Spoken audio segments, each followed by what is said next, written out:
Now we turn to campaign 2012. It is primary day in Rhode Island with a clear leader on the Republican ballot and no challenger on the Democratic side. Voter turnout was low today, but it was a good opportunity to test out the state's new voter ID law. Eyewitness News reporter Susan Campbell joins us live from East Providence with all the details. Susan?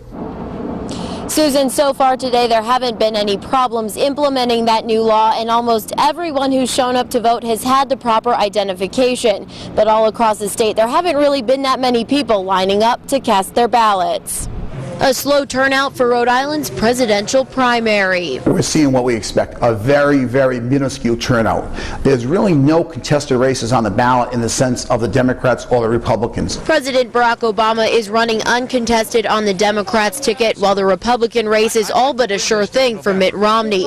Eyewitness News political analyst Joe Fleming says there's no excitement driving people to the polls. Where 4 years ago we had a really hot Democratic presidential primary, we don't have that this year. We were very lucky 4 years ago. We had candidates in the state of Rhode Island. We had a lot of action. People were looking at Rhode Island, where today nothing's really going on. Meanwhile, a spokesperson for the Secretary of State tells us Rhode Island's new voter ID law is in effect and working well. Voters we caught up with say the law is long overdue. You show an ID almost anywhere you go, so why not here? You gotta have a voter ID. It's that simple. Shouldn't be that hard, really.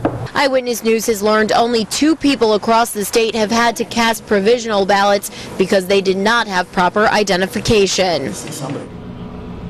Also new for this election day, polling places are closing at 8 p.m. So if you're planning to cast a ballot, you have just about 2 hours left to do so.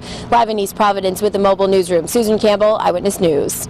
And count on Eyewitness News for continuing coverage of campaign 2012. We'll have all the results of tonight's primary election on our website, WPRI.com, and tonight on Eyewitness News at 10 and 11.